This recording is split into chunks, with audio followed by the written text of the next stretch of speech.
said, well, the bill's not ready, but she said, I'll make it up and call you back. So she made up the bill. Now, you just hold the line for a second. Okay, you hang that up in a minute. She made up the bill, and she called her up, and she said, hello, Grace. She said, that number you wanted was 3456. Some such thing as that. I said, what? So she said, all right, thank you. So she hung up, the wife hung up, but she knew that she had a couple of nosy gals on the line. So as soon as she hung up, she picked it up again. And one of them says to the other one, I'll bet they're playing the numbers. You know the lady said the tuna fish were hard? Oh, yeah, there was another one. That, there's a little bit of fishing mixed in with it. But the lady was having some of the sewing cycle at her house this afternoon. And so she made some tuna fish salad. Out in the kitchen, she put it out on the dishes and dressed it all up, you know, with lettuce and so forth. And so just after the ladies began to arrive, she went back in the kitchen and she finds a cat. Disturbed a couple of these plates and was eating on some of the tuna fish, so she swatted the cat down. Rearranged the salad a little bit, you know, so it looked all right. Put the cat outdoors. So the lady sat down and they ate the salad and the coffee, and by and by a man came to the door and no, excuse me. She went to the back door and the cat lay dead on the porch. She said, oh, God. She said, that tuna fish must have been poisoned. Everybody's eating it. So she calls up the doctor. And the doctor said, well, the only thing I see to do is stay with me. Something news for me? No. I was wondering whether Mark would like to have some lunch. That was all. You want to come upstairs? All right, dear. So she... Because I know you'll want to be starting back when you're after a while. I think we've got to pump everybody's stomach out. So the doctor goes out to his bag and he gets his stomach pumped. And he pumps everybody dry.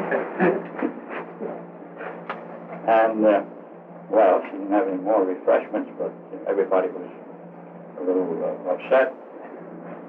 And they started to play cards or whatever it is that we're going to do. And a man come to the front door, rang the bell, and he said, are you the lady that owns that cat? And she said, yes. Well, he said, I just wanted to tell you that the cat ran in front of my car, and I killed him, and I'm awful sorry it happened. Our guest certainly went through an awful lot. They sure did. But you know, along that same line, this is quite an old story that this woman comes in with a jar of butter, you know, they used to put it in the crack. And she says, I want to sell this. There was a rat and got drowned in the cream. She says, I need butter, but I'll exchange it. If people don't know about it, it's so private. Very true. So the storekeeper, he's one of the old-fashioned fellows, he says, oh, yeah, I got another crack in the back. I'll give you that. And of course, he brought the crack out after a certain length of time. She took it. And of course, she didn't realize it. What he'd done, take the butter out of one crack, put it all together. What people don't know is Don't need to worry, that's right. My whole family lived up here. This I didn't hear questioning about. My father-in-law, who used to live here, this little fellow used to have a little store on one end of his house up the road here, about a mile and a half. And in those days, he used to do a lot of bartering, you know, trade you for this, for that. And so this is the way most of his business was done. And but there was a couple of ne'er-do-wells, young fellas up the road further, who weren't too adverse to stealing a chicken or whatever. So they come down one day, and he waited on them. And he had kind of a shrew for a wife. After they'd gone, she said to him, what did those boys get? He said, oh, they got some cheese. She says, what did they give you? He said, they give me some eggs. She says, I looked out the back window. She says, you traded your own eggs. Come out of the chicken coop, trade eggs for cheese, and back up the road.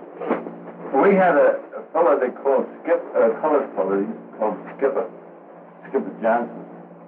He used to skip, you know, he'd work around the place, but he never left any place without taking something along. Of course, then he got to another place, he traveled on, and he had something to sell. And then, of course, when he left there, he picked up something way back. So he had something the next place to go. Skipper Johnson. But the greatest thing, as far as stories, the ones I've told most about storekeeping, this happened up in, and of course it's more in the line of teaming. It was a cold night, and Amsey Coons, we used to call him Amsey Coons, his name was really Du Bois, he was a colored fellow. His mother, his grandmother, was a full-blood Indian. Of course, there was a mix in there, but he come in there. Oh, it's bitter cold. He bought 10-cent bottle of Sloan liniment. He drank half that bottle. That fellow was so cold that was the only way to get warm. They could get away with it. Yeah. No day. Well, it was some miserable days, those team walls. Yeah. Well, this fellow down the road here used to work for Judge Benetton. He lived in the place where Pike took it over. Yeah. Fixed it all up just down in the corner a little ways. But before that, it was just a country farmhouse. You know. So I took him down to some groceries. And he's in the house, and he's got the wash boiler on his stove. And there's a coil coming out of the wash boiler and going around and going through a pail of water and dripping into a jug. He's making liquor.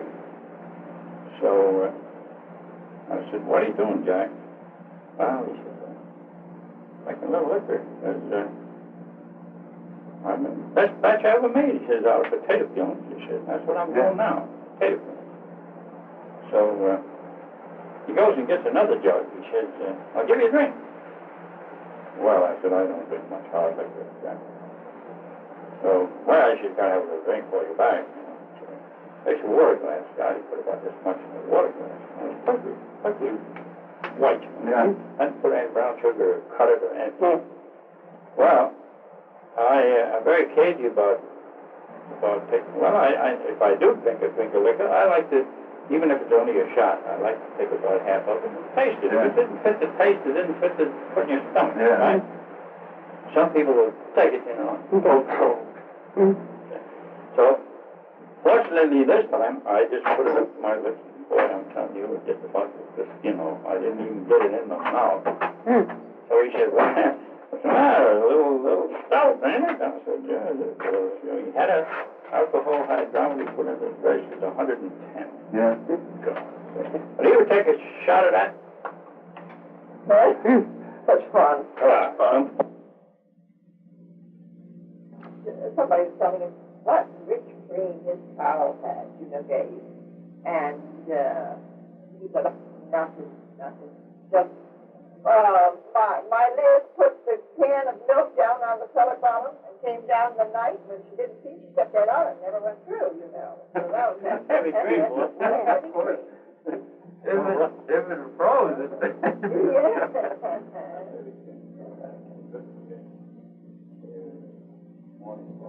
Well, you know, I used to Dark about 6 years old. We've got along about feeding time, you know, and I'd say, well, you want to see my trained ducks, huh? So I'd start for the granary, you know, and the old drake would go along, and then the ducks and the little ones all strung out, and I'd say, company, halt! Everybody. Forward, march! I'd go, they go, gee, that's pretty. How do you train those little ones like that? Oh, brother.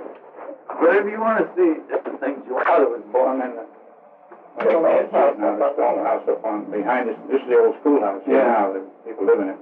But over the bridge and up on the hill is where her father was born, that house. And that has 2 dates on it.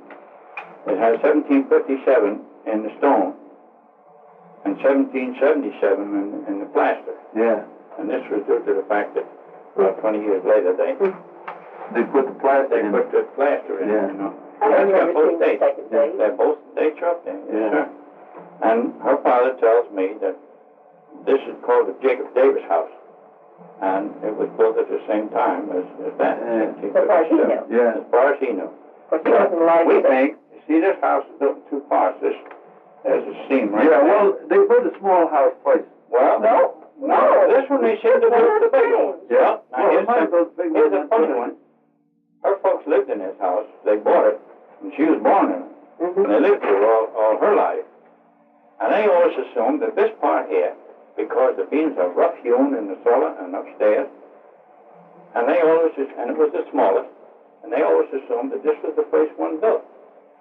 So when I come to live here, and I got working around the doggone place, that house, that much of the house, all the way across, there's 2 cellars in that, and 1 cellar here. That's where we've been Yeah. working. Yeah, we're But spending our time there. when you come to this here, this house here is joined on to the main building like this. Yeah. So it has to be second. Yeah. It couldn't be first because the complete wall belongs to that house. Yeah. And that's it. And this, Yeah. that wall, that crack you see there, Yeah. you just butt it Yeah. against it. It goes And around the here. up there are Yeah. It butts the against the other. ones in the first part are planes They're or whatever. The beams are straighter in the other part, and they plastered that all in there. And I imagine they lived down cellar because it was a 2-part door here. Yeah. And the wall, the stones are plastered over inside. So that kind of. A lot of places the cellar was used for the slaves. I didn't know. You see this ledge along here? Yeah. I didn't know what that was until a fellow that does mason work came here. You see, then the wall sets back. Yeah. Well, when you get over there, you'll see where they started laying this up, and they got that high, and she got leaning on them. And they brought it in. They brought it in that much and straightened it up. And by golly, with all that kind of crazy masonry, it stood for a long while. Yeah. How you coming, Bronco Bill? Well, you know, the real old part, they didn't have no cement. No. Oh, you can see in this cellar here, there's a chimney foundation here, Harry. Look at the size of this, and there isn't a bit of cement. Take a look and that's where all the dirt is. Oh, don't worry about that. Where all the dirt is. See, I Now, don't imagine so, don't you? Nothing in there. No. Right in here, this is where it's working now. I They don't just want scrape the ground to off. this tumble because Scrape the ground off and lay them up. Because look at these stones. We've got a sawmill right over here. His father had the cider mill. Yeah. And there were the 3 mills on the 3 falls. So, The one that you'll find many pictures of is Bishop Falls. well, that's The right. blind- His father, his name is Bishop. Yeah, the blind miller. Yeah. And section here. It's a very interesting Yeah. section. The history of that is one of the most important, really. you know, they took a bluestone out of the quarries up here. Hey, this stuff is very flammable. I guess it is. It's Look at that. Sure. I just sure. got. It's something I shouldn't give you for that. Well, what? No. It matters. It's expendable, you know, Right. and just throw it out. But the thing It is. is plastic ice. Yes. They took a bluestone out of the quarries Just so up long as it here. doesn't burst in flames That- for you. Yes. Went through the old Hurley Bridge, the old iron bridge. Yeah. That was in Hurley, alongside the one that's saying house. They had it on 2 wagons with 8 mules and horses on the front. Yeah. And it went through the Hurley Bridge and only 5 or 6 inches on each side of this thing. And it's down in the Treasury Building on Wall Street, New York now. It was. Yeah. Probably is. Oh, we were there. We saw it. We walked And on the steps, the other the steps going up the Treasury Building, dog comes. Yeah. But that, they got it and took it down to Rondout and loaded it on a flatboat, on a barge. But it took quite a crew of them to keep it absolutely straight going through the Hurley Bridge there because it was just that little bit much, and it was on 2 wagons. It was so long, it was suspended on 2 wagons. And they took it all the way down there and put it on the boat. Well, I worked in as much as, well, Jackie, you know, there's... I guess all his life. He was very interested in pork too. They had a quarry up the Dug Hill. Yeah. And when you see these fellas today striking for more money and they work so hard, he told me that they would get up at, well, 4:30, go out, feed and curry the horses. Feed the horses. That's all right, Howard. While the horses were eating it, when you get them their own breakfast. Get out there about 4:30 or 5 o'clock. Get them up. Drive up into the quarry, down in the hole, and put a half a load of stone on. Drive up to the top, take it all off. Yeah. Go down and get what they really wanted for the bottom of the load, put it on, come up, and load that back on there again, and then start the Kingston. Yeah. And then they'd get in a line with a lot of other wagons, and the fellow up ahead, he'd get stuck in a mud hole. Well, somebody behind to take the steam loose and pull him up. And he'd come back and hook his on. I mean, all this was time-consuming and bugger-lugging, and then he would get fast, and the fellow behind him would help him out, and the last fellow in the line, when he got stuck, somebody up ahead had to come back and pull him through, and then they'd go. Well, then they'd get down, eventually, down to Wilbur, and unload the stone, and go in and have something to drink and something to eat, and feed them, water the horses, and start for Kingston 5, 6 o'clock in the afternoon, get home 8, 9 o'clock at night, and fall into bed and do the same thing the next morning. Oh, boy, talk about work. Well, they don't know what work is, really. Well, you know, the tram of the stone road was what tied them up quite a lot. If the wagon got stuck on it, they was loaded. They would draw tarpon to the head of the road. And then they'd load that on when they was on the stone road. Well, you could put in it twice as much as you could on the dirt road. Yeah. But you couldn't get off that road. No. Because if you was off that road, you broke your wheels. There were the tracks. Yeah. Sure enough, there were the tracks. And then this has got across the bridge over these sofas. To the right was Hewitt Boyce had a stone dock there. He used to load on the cars. And well, they'd be turning it. No, there was this. You don't mean down along the rundown. No, across these sofas quick. You know, Johnny Lane used to have his place in, I don't know whether you would, but as you go over where the viaduct used to be, well, up along the creek, or as you come across the bridge, if you look up the creek, that's where Hewitt Boyce had a stone dock. That's about where the old barn used to be. No, but on the other side of the creek. Oh, on the other side. You see the railroad is on the other side. That's He used right, to that's ship by railroad. But, well, they'd be turning in there. Well, the teams would be coming in such a string that, well, they couldn't unload them fast enough. So that these fellas on the tram, or on the tracks, waiting to get into Boyce's. The other fellas had to sit there waiting. Yeah, and those Irishmen, I'll bet that there are lots of fights. I guess there were lots of fights. Well, you know, I had a little experience in that. When I first came on the old farm up there, I got rid of my old Dodge. I bought a Star in 1923. Star station wagon, because I used to take people from the boat and the train and bring them up to the place. So, this mountain road then was just a dirt road. In fact, they had just finished the section from Kingston to Hurley was the first concrete road between here and Rockland County. When I come all the way up from Rockland County, I didn't strike any concrete until that stretch from the bull market out to Hurley. Yeah. It was the first piece of concrete. Anyway, this was all dirt. So, in the spring, boys, he was really ruddy. I started for town one day. I guess I was going in. No, I was coming out. Harry Elliott's brother, Ed Elliott, going in with a load of stone. We got almost to one another. We found we were both in the same rut. Well, of course, he couldn't do anything about it. I had a hell of a job backing that thing up, and the rut's about this big. Yeah. So I tried to get out, and I tried to get out, and I twisted the wheel, and I couldn't get out. I backed from just down below the store all the way down to the lower dashboard place before I could get wheels to jump out of that rut. Well, what do you want to drink? What used to be bad was when the ruts was frozen. Yeah. And your front set got one set of ruts. That was just the other. My sister was up one Easter time with my niece. She was a little bitty kid then. And I was taking them into the train to take them home. And I got down right in front of where the Davenports live now. The road used to go right in front of the house. The whole well house was there. And there was a beautiful big puddle. Well, the question was now, Easter time. which puddle is the right, which track is the right one to get me through the puddle? Well, I picked the wrong one.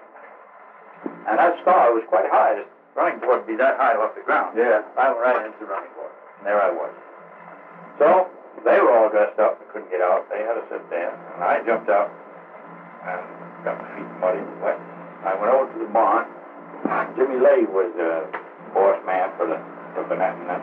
I said, you got a man and a horse that'll give me a hand to get out of this one hole? Yeah, sure. So, he sent for that big Jack Westbrook over with a monstrous big horse and a little tree. And he gets hooked on, you know, and that horse wouldn't do nothing but dance and kick the mud all over my windshield and all over the front of the car. And he wasn't full of things, and he was cussing and swearing at him. And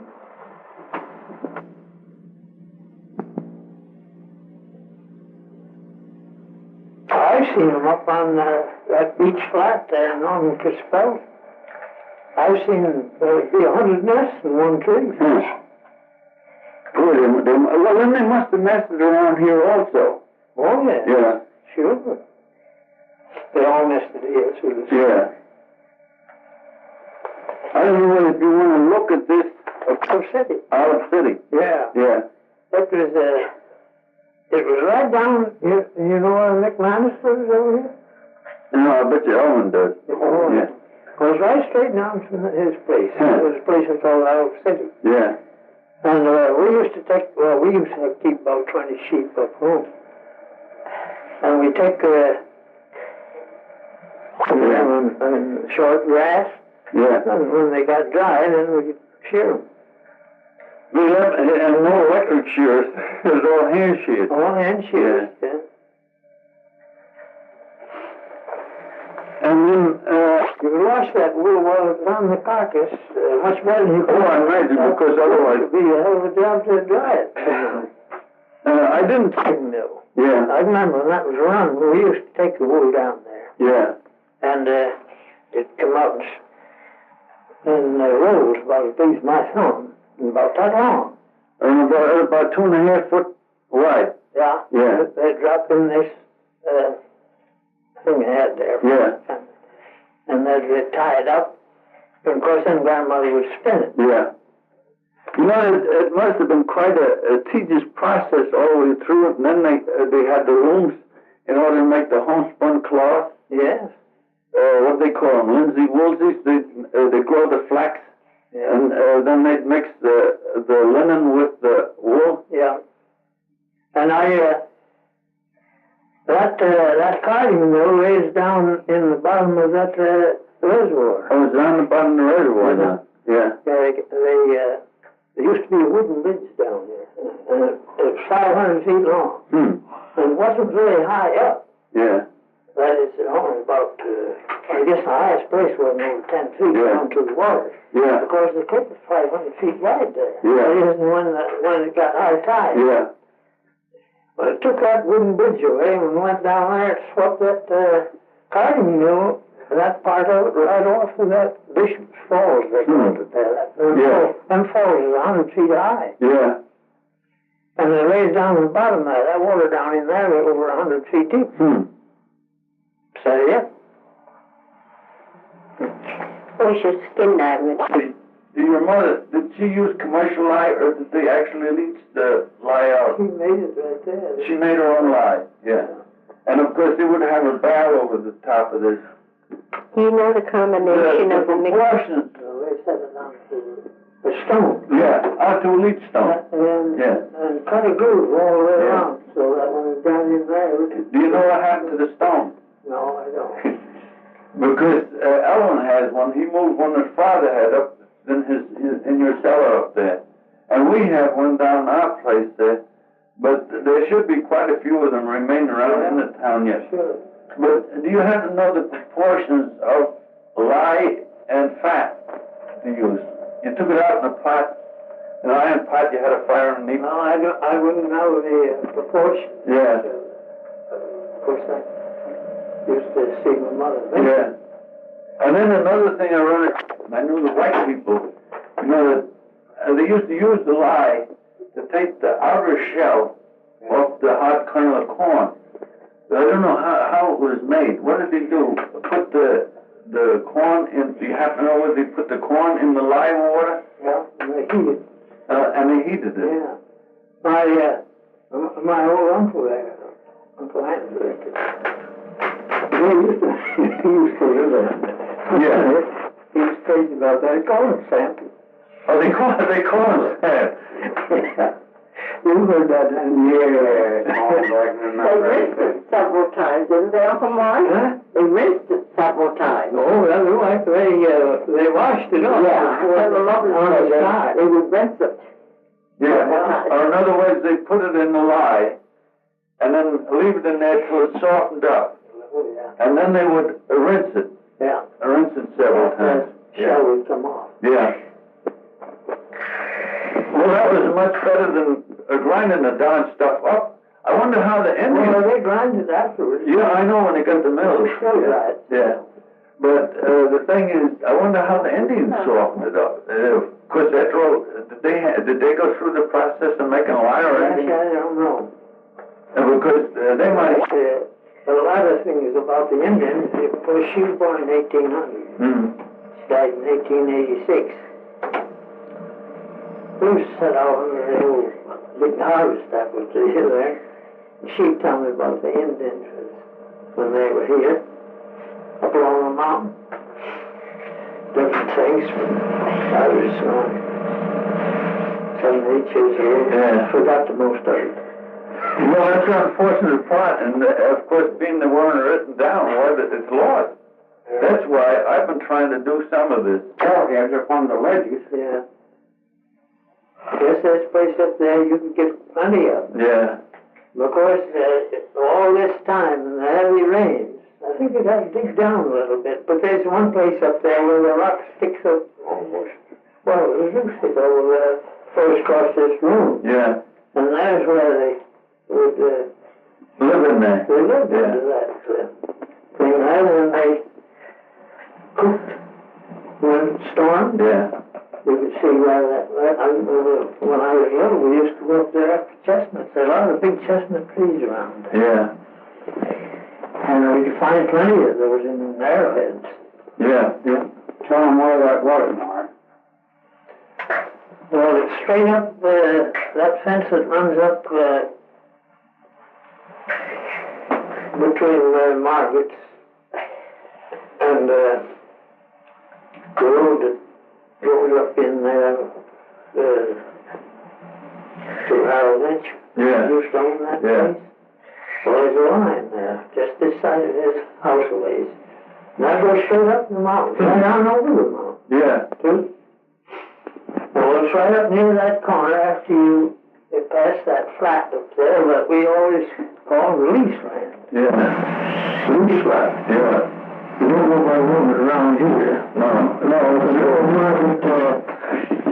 Actually, we claimed he bought it around when we got a boat off of. Well, onto it. yeah. See? And I guess he stuck his stick in the ground, so this is mine. Yeah, this is mine, and there's nobody giving an argument on it. There's props in one sort of thing, and cut a couple telegraph poles. And we stopped it. I said, all right, show me the deal for the prop. Yeah. And I'll pay you for the poles. And I took that on. When I went home, I took the poles with me. Yeah. Well, we raised crops up there. I've seen it, before I looked at it, I've seen it circle buckwheat. And then he seeded it. Yeah. And then he used it for a sheep pasture. Yeah. You know, the sheep run up there. Because there was no bears around here at that time. No, there was more bears and deers around this part of the country now. There ever was.